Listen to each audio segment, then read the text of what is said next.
Okay, this is actually about two different things, as we tend to do a bit now.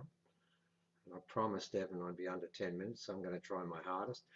First up, it's about some rocks that Roz contacted me about to come from America. I'm going to hold a couple of them up, try and do a reasonable job with this. Here's one of them here.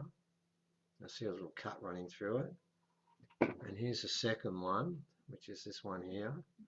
And the reason that she contacted me is because they're on the market. She wanted to buy them simply because they look so much like the Australian rocks, which they do. And the article I've written is about 8 rocks from Oregon that have an original origin, which is a bit difficult to say quite a few times. Don't try and do that. And the reason I'm saying that is very simply because we already knew when Ross contacted me about the fact that there were rocks from Oregon that looked the same. We'd already known, we already knew from a rock that she got a couple of years ago, which is this one here. Just got all these cuts in it. We actually knew that that particular place has a long, long history of original people in America. So to hear that rocks in America were the same as Australia wasn't an issue. It was quite easy to look at. And what we've done is we've written an article. A lady by the name of Sandra Wafer is the person who's the keeper of those rocks. And what we're trying to do is to establish the fact that A, the rocks are sacred, A, that they're incredibly important, and she's been working on this for years and no one in America has listened to her. But there's so much a part of an original story that begins in Australia and then was exported throughout the world.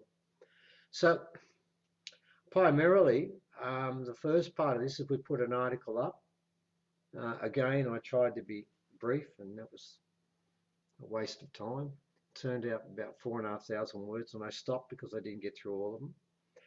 And what I'm primarily pushing is the fact that these rocks from America are part of an international language that was part of the whole globe and was for quite some time. And running off that is possibly the more important part of what we're talking about at the moment. We did a presentation with some other people, Brenda Murphy, Lita Capitelli, James Bartley, and it was called Our Alien Ancestry, What Comes Next? And we did it at Byron and it was booked out well in advance. We did it at Melbourne just before the coronavirus really kicked in. In fact, I think we were about the last presentation in Melbourne before it was finished. And that was packed too. And our intention was to do this presentation. I mean, we do other ones in Byron, which is all stopped right now, obviously. Our intention was to go up and down the coast of Australia between now and the 21st of December this year. Unfortunately, that's changed. Now, the reasons it's changed is because of the virus, obviously, but the reason why we put this presentation on, it was decided before the virus. We had mentioned in our talks we've done quite a few times recently that this year was going to be the most fearful year of all. Deliberately so, engineered to be so, and we spoke for the last 2 years about pandemics, global collapse and warfare in 2020 being really ramped up. Now, the reason we spoke about that is because the original elders and keepers of law have been telling us the same story over the last 3 years with more small variations, which I'm going to talk about further. Now, that prophecy is now become even more so than in Byron or Melbourne because the elders have put out more statements and given up more information than I can share publicly, probably 3 times what we started with. So what we were going to do is take it up and down the coast, but we can't. So now what we're doing is we're doing what's called, God, what have I written down here because it's all electronics for me, an online conference. And Evan has supplied a link on the text next to it. It's on the 3rd of May here and the 2nd of May in USA, UK and Europe. And it's now really even more so than before focused upon the prophecy for the 21st of December. Now, I wasn't giving that date, and I've never given a date until now, but the elders have actually put that date up. I even now know down to the second when this is supposed to take place. Now, I'm not doing the ceremony. I want to make this clear. Don't look at me. I'm just passing on the information. I'm just an interlocutor passing on what I know is taking place. Now, the 4 presentations we're doing are primarily different aspects of this prophecy.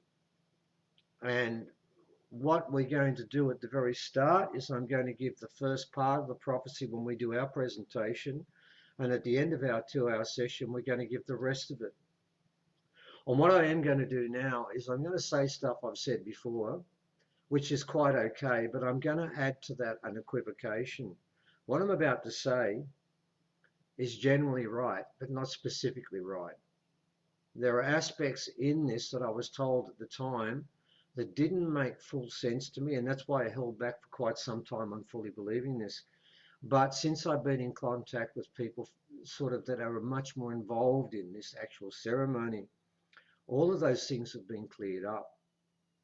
But what I will tell you today is I'm going to tell you how we start our presentation with the information we're first given. And then throughout our presentation, what we're going to do is add more and more to it. And we're going to use a couple of quotes from them too. Primarily what is going to take place is on that date. And I'm going to explain this as it was first given to me. And within it, there is one minor error and one real time shift they didn't get right. But that's okay because it's an ongoing process and some know more than others. And very simply, what's supposed to take place is on that date, there'll be some sort of Pleiadian involvement at Uluru, and that's still true. And from that, what I've said many, many times, and I now know this part is true, is that that Pleiadian involvement is solely dependent upon us, the Homo sapiens left on this planet. And God knows what's been incarnated into it, everything has been, but we are the ones who can make this change, no one else can. What we can do, and I've said this before, on that given time, ceremonies will take place at Uluru, and maybe somewhere else, and during those ceremonies,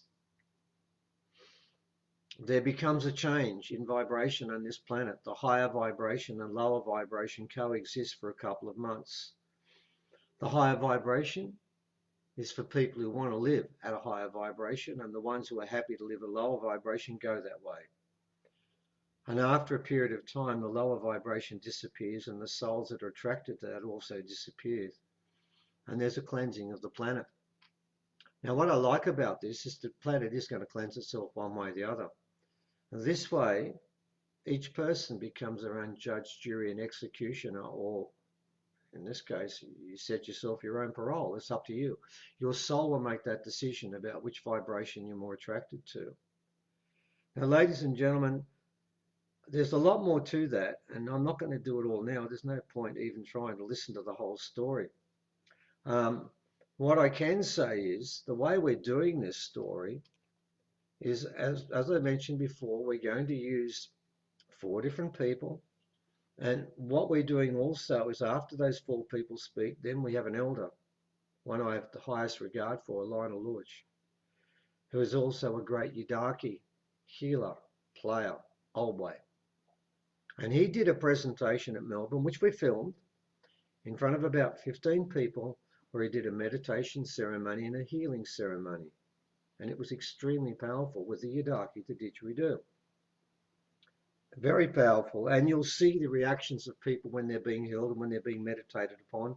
Now, he can't become part of this online conference because his work is best done in front of 15 people when that was legal. We can't do that anymore.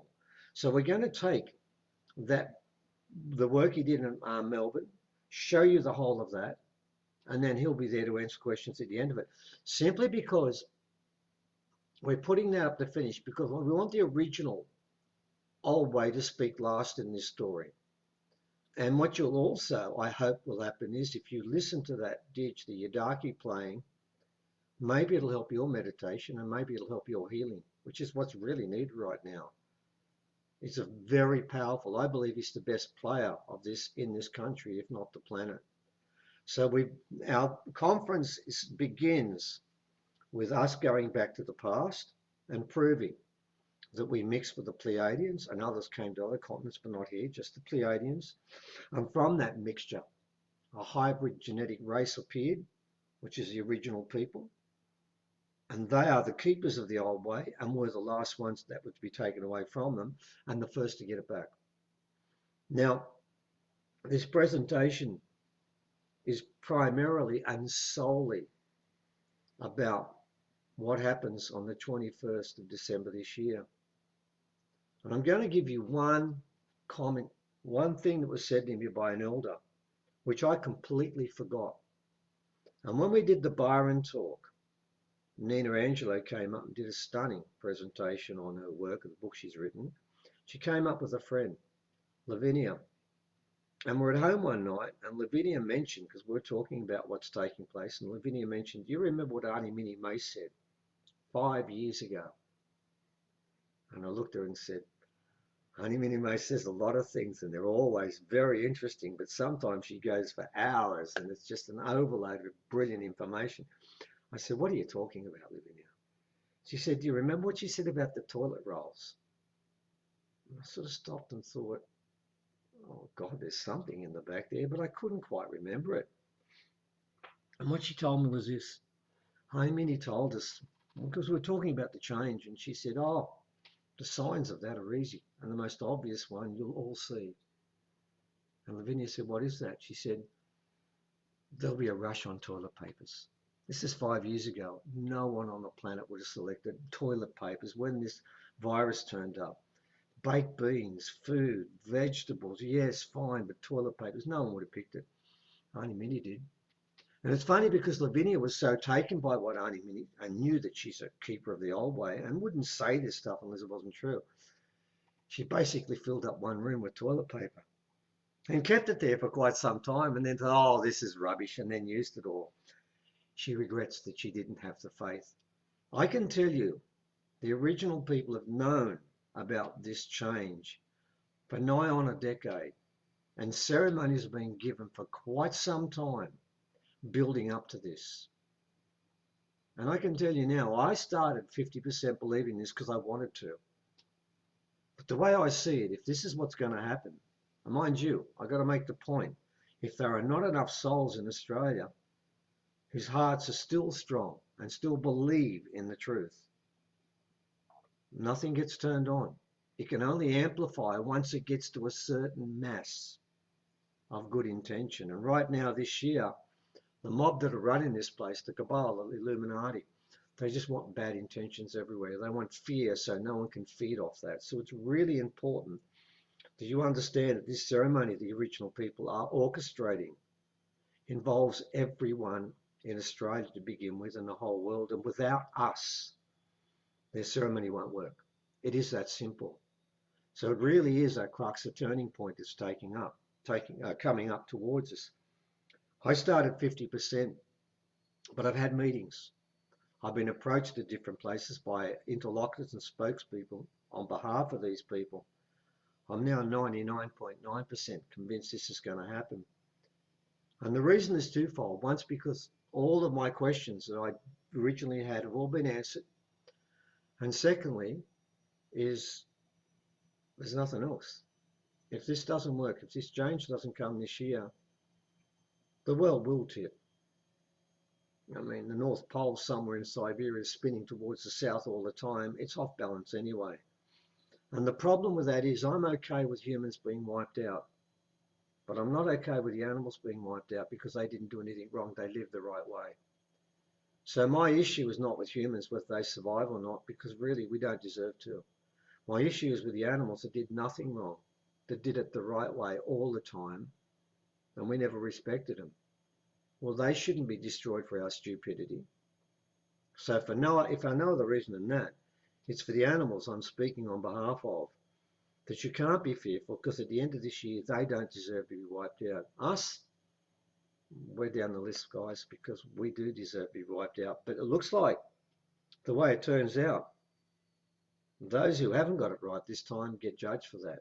Now, I'll talk a lot more about that on the day. Now, it's going to be on, as I said, the 2nd or 3rd of May, depending on where you are. I think it's up for a week after, so if you can't watch it that day, you can watch it later. And yeah, we're asking about 20 odd dollars US, Australian, which is nothing overseas. It really isn't. It's a couple of cups of coffee for the rest of you. 3 here and probably 2 or 1 elsewhere. But we were going to do this up and down the coast. In one respect, I'm really disappointed because I prefer to do it live. But in another respect, there's a chance we'll reach more people this way about the truth. The virus, check our talks. We've told you for the last couple of years it's been coming. The elders told us this was coming. The economic chaos, that was coming. I've been talking about that for a long time. I'm not saying anything clever because I just got told to say this. We all did. But what comes out of this is a complete change. So that's what the online conference is about. And I'm asking you guys to join it and to purchase the 23 or 22 US Australian dollars to actually watch about 8 or 9 hours at your leisure. And in return, tell others. And when people are sitting around in groups talking about the coronavirus in hushed tones and fearful tones, walk in and tell them, don't be fearful. There's a good side to this. There's a change that's coming. This is one of the markers. And what it's doing is it's bringing out the best and worst in humans. And that's what this change is about. It's polarizing humans and getting them ready to make their final change and their final decision. But in the meantime, don't be fearful of this thing. It's real. But it's part of what was going to come. And it's part of what the original keepers of the old way insist consistently will come to a culmination on the 21st of December this year. And what I do ask is you join us in our online conference where we give you a lot more detail and give you the proof that the aliens were here before. We have that in abundance. That'll be our job. That the aliens are here now. James will do that. Then Leah's going to talk about what they actually want because she knows them personally. And then Brendan's going to sum this up. And then Lionel is going to put the icing on the cake by putting the original culture on top of this as an overlay. And when he plays that dig, I guarantee you haven't heard anyone like him before. So please join us because it's our way to get out, because at the moment it's the only way we can get this information out. But we need the truth out at the moment, ladies and gentlemen, because at the moment it's just fear and rumours and misinformation and a change, a big one. Join us. We get to go 1 or 2 places. I know which one is the better one. Not sure I'll make it, but you got to try.